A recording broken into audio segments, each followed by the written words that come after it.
Hello students, revealed preference theory या हम कह सकते हैं रिवील्ड प्रेफरेंस हाइपोथेसिस, इस नाम से भी ये फेमस है। इसको समझने के लिए थोड़ा सा जरूरी हो जाता है कि हम लोग बेसिक पॉइंट्स को समझ लें, जैसा कि law of demand, inverse relationship, when the price is increases then the demand is decreases, जब अदर फैक्टर्स आपके कांस्टेंट है। तो किसके बेस पर? सिर्फ प्राइस के बेस पर ही बात की जाती थी। तो लॉ ऑफ डिमांड पे सबसे पहले मार्शल जी ने अपनी थ्योरी रखी, जिसको कि वर्ल्ड फेमस रखा गया कार्डिनल थ्योरी, और कार्डिनल थ्योरी टोटल यूटिलिटी के ऊपर बेस्ड थी। अब ये क्योंकि सब्जेक्टिव थ्योरी थी, नंबर्स में ही डील करता था, इसमें प्राइस इफेक्ट तो होता था, मगर प्रॉब्लम ये थी कि प्राइस चेंज होने पर रियल इनकम जब चेंज हो रही होती थी तब ये देखा जाता था कि कितना इनकम इफेक्ट आया और क्या सब्स्टिट्यूशन, ऐसा कोई डिफरेंस ये नहीं बता पाता है। ऑर्डिनल थ्योरी जो कि रैंक के ऊपर बेस्ड थी, एलन और हिस्क ने ऑर्डिनल थ्योरी रैंक के लिए दिया, और जिनका टोटल इंडिफरेंस कर्व के ऊपर बेस्ड था, इनमें प्राइस इफेक्ट को भी इन्होंने शो किया। और प्राइस इफेक्ट जो है वो दो पार्ट में साफ साफ जैसे आपको दिख रहा है कि सब्स्टिट्यूशन इफेक्ट जो कि एसई को लिखा है मैंने, और इनकम इफेक्ट दोनों को देखा था। तो आप देख रहे हैं कि टाइम के साथ में धीरे धीरे नए नए अप्रोचेस आती जा रहे हैं और स्टूडेंट्स के ऊपर लोड बढ़ता जा रहा है समझने के लिए। उसी पर ही ये थर्ड था जो कि एडवांस स्टेज में मर्ज किया गया, दोनों के एडवांटेजेस को लेकर के कंज्यूमर कैसे बिहेव करता है। तो है तो कार्डिनल ही कॉन्सेप्ट, तो कार्डिनल में उसका बिहेव भी कैसे हो जाता है, मतलब यूटिलिटी की बात है तो ये भी होना चाहिए। तो कंज्यूमर का जो बिहेवियर है वो है बिहेवियरिस्टिक ऑर्डिनल। देखिए इसमें मैंने रैंक प्लस यूटी दोनों लिखा है, इसका मतलब है कि इसमें यूटिलिटी का भी कॉन्सेप्ट है मार्शल का, और इंडिफरेंस कर्व को भी लेकर के कंज्यूमर कैसे बिहेव करता है। टॉपिक हो जाता है कंज्यूमर बिहेवियर, किसके थ्रू? Revealed preference theory. तो अब हम रिवील्ड प्रेफरेंस थ्योरी के ऊपर बात करते हैं। रिवील्ड प्रेफरेंस थ्योरी, तीन वर्ड आपको दिख रहे हैं। रिवील्ड प्रेफरेंस थ्योरी, थ्योरी है तो एग्जम्पशंस होंगे, यहां पे मैंने एग्जम्पशंस लिखे हैं। आफ्टर देन रिवील्ड प्रेफरेंस, तो रिवील्ड क्या है? रिवील्ड का मतलब है जता देना, बता देना, शो कर देना किन चीजों में अपनी प्रेफरेंस की।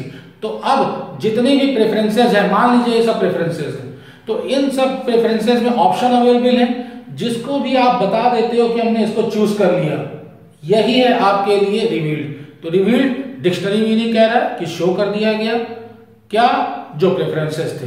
तो रिवील्ड प्रेफरेंस थ्योरी को समझने के लिए एग्जम्पशंस की जरूरत बहुत ज्यादा हो जाती है। इन्हीं को एग्जम्पशंस को बहुत ढंग से सबसे पहले जो एक्सप्लेन किया और थ्योरी को लेकर के आए वो मैंने यहां पर लिखा, पॉल एंटोनी सैमुअल्सन 1938। जो लोग कंपटीशन की प्रिपरेशन कर रहे हैं तो वो 1938 को याद रखेंगे कि सैमुअल्सन की थ्योरी थी। इसमें बेस रखा गया डिफरेंट सर्कमटेंसेस। डिफरेंट सर्कमटेंसेस पहली चीज, उसमें क्या चीज? डिफरेंट सर्कमटेंसेस में डिफरेंट प्राइस और डिफरेंट इनकम पे कंज्यूमर कैसे बिहेव करता है, उसके लिए कुछ एग्जम्पशंस रखे गए। अगर ये एग्जम्पशंस नहीं है तो ये थ्योरी नहीं लगेगी। शर्त एग्जम्पशन की है, तो नॉर्मल गुड्स के होते हुए पहली है शर्त, कंडीशन, एग्जम्पशन। तो जो रैशनल कंज्यूमर है उसको पहले समझते हैं क्या होता है रैशनल कंज्यूमर। रैशनल कंज्यूमर को हमेशा ज्यादा क्वांटिटी चाहिए होती, जब भी उसके पास ऑप्शन अवेलेबल है तो जिसमें उसको ज्यादा क्वांटिटी मिल रही है वही उसको सेटिस्फाई कर रहा है, ये इसकी रैशनलिटी होती है। थोड़ा सा इसको आप इधर की तरफ देख सकते हैं, मैंने पहले से बना रखा है, टाइम ना वेस्ट हो। तो टू कमोडिटीज हमारे पास हैं, two commodities X and Y है, इसके अंदर ये बंडल्स अवेलेबल हैं, एक्स और वाई के बंडल्स हैं सब अलग अलग। तो यहां पर हमने 4 बंडल्स ABCD ऑप्शंस लिया है, ABCD। अब इन बंडल्स में जो कंज्यूमर का रैशनल बिहेवियर है वो किसको चूज करता है उसको देखते हैं। तो ए में मान लेते हैं कि 6 और 5 है, यहां पर 5 है और ये 4 5 है, ABCD। इन सब में से उसको सबसे ज्यादा जो क्वांटिटी के बिहाफ पर कंटेंट मिल रहा है वो क्लियर कट आपको ए दिख रहा है, तो उसने बता दिया कि हम ए को चूज कर लेते हैं। ए को चूज किया मतलब उसने अपने प्रेफरेंस को रिवील्ड कर दिया, आपको बता दिया कि ए ऑप्शन है। अच्छा, अगर सर ये भी कुछ इस तरीके से होता 6 6, तब क्या कंडीशन हो जाती? तो तो ऐसी कंडीशन में भी उसने अगर ए को चूज कर लिया है तो उसने रिवील कर दिया है ए को, हम उसी को ही मान लेंगे। अब इस जगह पर ये दो उसने लेना नहीं है सी ने, और इसने डी को नहीं लेना है क्योंकि इसमें कम वैल्यूज निकल करके आ रही है क्वांटिटी में। तो रैशनैलिटी में अगर 2 पॉइंट्स एक ही पैरेलल मान लीजिए आ जाते हैं तो कंज्यूमर का अपना क्या बिहेवियर है वो उसको बताता है। इसको और बेहतर ढंग से अभी अगले एग्जाम्पशन में इस बजट लाइन के ऊपर मैं आपको एक्सप्लेन करता हूं। After that consistency. कंसिस्टेंसी क्या, इसको इजी भाषा में कहें तो प्राण जाए पर वचन ना जाए। एक बार वचन दे दिया, कह दिया तो कह दिया। सेम थिंग उसने यहां पर बोल दिया बी और सी में ए ऑप्शन का बंडल उसके लिए बेस्ट है तो ए ही ऑप्शन रहेगा, अब वो बदल के बी नहीं करेगा। This is called what, consistency. अब देखिए इसी 2 पॉइंट को फिर आगे पॉइंट कवर अप करते हैं। यहां पर एक ये डायग्राम पे सीखते हैं जिसमें ये एक बजट लाइन है कंज्यूमर की एस एंड टी। तो एस टी को मैंने ले लिया बजट लाइन, ये budget line S T consumer की अवेलेबल है। इस गिवन प्राइस और गिवन इनकम पे सिचुएशंस चेंज होती रहती हैं अलग अलग, यहां पर गिवन कंडीशन के ऊपर बात हो रही है। ऐसे में उसने बता दिया कि वो ए ये ए की बात कर रहा हूं कि वो ए को उसने बता दिया कि ये प्रेफरेंस है और उसने ए पर इस प्रेफरेंस को ले लिया। ये हो गया उसका ए पॉइंट, ए को उसने प्रेफरेंस पर ले लिया। अब बी, सी और डी को भी देख लेते हैं। बी भी उसी के पैरेलल आ रहा था, उस पर भी उसको उतना ही खर्चा करना पड़ रहा था। ये इसका था पॉइंट नंबर बी। और सी और डी आपको दिख ही रहा है कि उसके पीछे थे, ये पॉइंट नंबर सी ले लिया और यहां पर हमने पॉइंट नंबर डी ले लिया। ये इसके प्रेफरेंसेस को बजट लाइन के अंदर शो किया।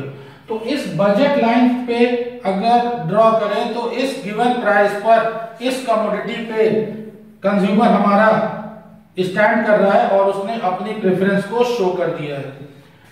इस पे हम ले लेते हैं ये प्राइस और ये ले लेते हैं हम इसकी क्वांटिटी, पॉइंट नंबर ए। ये तो आपको क्लियर हो गया। अब पॉइंट नंबर बी और सी और डी, बी पे भी नहीं पैसे में एक्सपेंस कर रहा है मगर उसको पसंद क्या आया ए, तो कोई दिक्कत नहीं। सी और डी, इन सी और डी के लिए, इन सी और डी के लिए वर्ड यूज होगा इंफीरियर। इंफीरियर क्यों वर्ड यूज होगा, क्योंकि इसने उसको ऑलरेडी रिजेक्ट कर दिया है। ये अपर पार्ट में दे रखा है, ये इंफीरियर के लिए। इसके बाहर जो बाहर निकलेगा वो सुपीरियर है। हमको बजट लाइन के बाहर का इस थ्योरी में कुछ नहीं पता।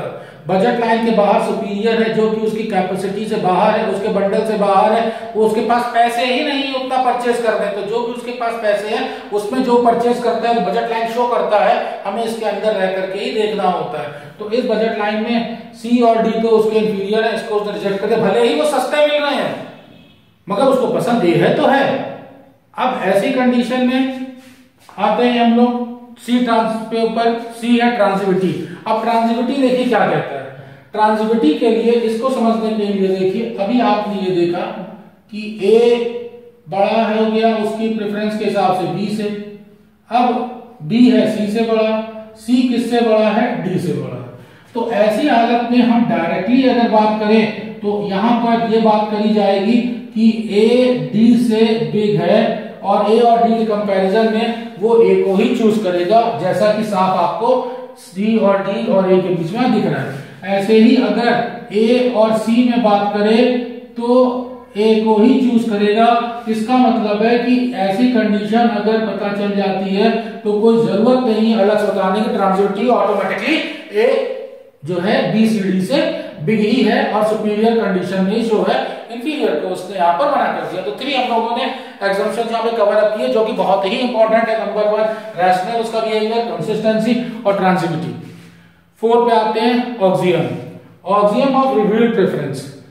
यहां पर जरूरी है ऑक्सियम की भाषा को समझें, क्या ऑक्सियम कह रहा है। तो ऑक्सियम के मतलब हुआ डिक्शनरी मीनिंग की हम लोग बात करते हैं। तो ऑक्सियम शो ऑफ कर देना, बता देना और हमने उसको मान लिया।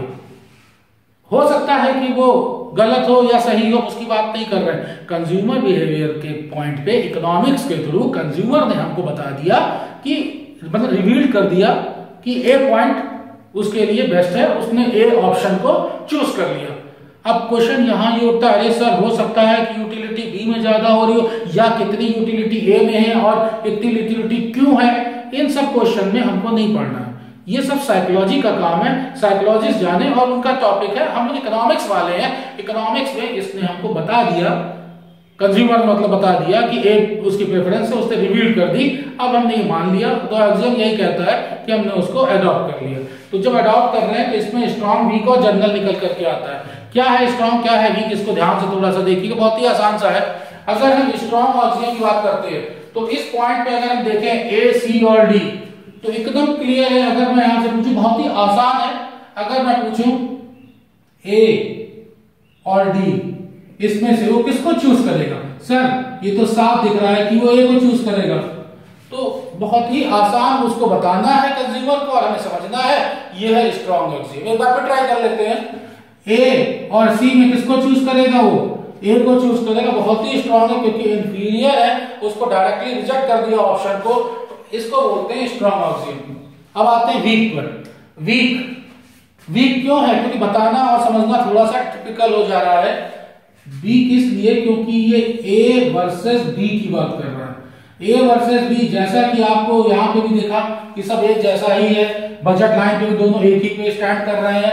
फिर ए को बताया तो सेम बजट लाइन के ऊपर अगर स्टैंड कर रहे हैं तो वो वीक ऑक्सीजन के ऊपर आता है। थर्ड आते हैं जनरल ऑक्सीजन। क्या होता है general oxygen? General oxygen change हो रहा है। क्या चेंज हो रहा है? बंडल्स, मतलब एक बंडल की बात नहीं हो रही, जब उसको वो सेटिस्फैक्शन 2 बंडल्स में मिल रहा है। कितने बंडल्स में? 2 बंडल्स में। तो अभी हम लोगों ने सिर्फ एक ही एक बंडल की बात करी। मान लीजिए कॉम्बिनेशन क्या है, ए और सी का, मान लीजिए ए और डी का या बी और सी का, तो ऐसे जो होते हैं तो उनको जनरलाइज ऑक्सीजन बोलते हैं। जनरलाइज ऑक्सीजन की ज्यादा जरूरत नहीं पड़ती हमें, ए और बी जो पॉइंट यहाँ पर है स्ट्रॉन्ग और वीक, उन्हीं के ऊपर रह करके इसको देखना होता है। आफ्टर दैट नेक्स्ट आते हैं positive income elasticity of demand. जैसे ही कंज्यूमर की रियल इनकम इंक्रीज करेगी, मींस परचेजिंग पावर इंक्रीज करेगी, किस वजह से? सॉरी, गुड्स का प्राइस अगर डिक्रीज होगा तो परचेजिंग कैपेसिटी मतलब रियल इनकम उसकी इंक्रीज कर जाएगी। किस तरीके से? जैसे यही सारे आइटम मान लीजिए कि पहले मिल जाता था ₹100 में, अब अगर एक्स के प्राइस डिक्रीज हो गए तो डिक्रीज हो जाने की वजह से हमें ये कंटेंट 80 रुपीज में मिल जाएगा। मतलब 80 रुपीज में हम एक्स को भी ले रहे हैं और वाई को भी ले रहे हैं। तो ऐसी कंडीशन में 20 रुपीज इसके बच गए कि नहीं बच गए? तो ये इसकी परचेजिंग पावर को इंक्रीज कर देगा, मतलब प्लस कर देगा। 20 रुपए बढ़ गए, एक्चुअल में तो 100 ही रुपए उसके पास थे, मगर प्राइस डिक्रीज हो जाने की वजह से 20 रुपीज की कैपेसिटी इसकी इंक्रीज कर जाती है। तो इस तरीके से उसका पॉजिटिव इफेक्ट ही होगा और क्वांटिटी इंक्रीज करेगी। अब यहाँ पर आपका फर्स्ट लेवल या हम कहें स्टेज कवर अप होता है, जिसमें इंट्रोडक्शन था किस चीज का? रिवील्ड प्रेफरेंस थ्योरी का। रिवील्ड प्रेफरेंस थ्योरी में एग्जम्पशन के पॉइंट और एक बेसिक ग्राफ आप ड्रॉ कर लेते हैं, कंप्लीटेड है। अब वो लोग जो डेप्थ की नॉलेज रखना चाहते हैं, मींस क्या इसमें लॉ ऑफ डिमांड इंप्लीमेंट होगा, क्या बजट लाइन का इम्पैक्ट निकल करके आएगा, क्या कार्डिनल ऑर्डिनल थ्योरी दोनों ही बिहेवियरिस्टिक साइंस के अंडर में आ रही है, बिहेवियरिस्टिक थ्योरी दोनों को कवर अप कर रही है। इस बात को अगर आपको जानना है तो ये एडवांस स्टेज हो जाती है। इसके लिए आप दूसरा वीडियो देखिए जो कि इसमें लिंक में दे रखा है। हाँ, बिगिनर्स के लिए, इनिशियल लेवल के लिए रिवील्ड प्रेफरेंस थ्योरी के लिए इतना सफिशिएंट है। Thank you.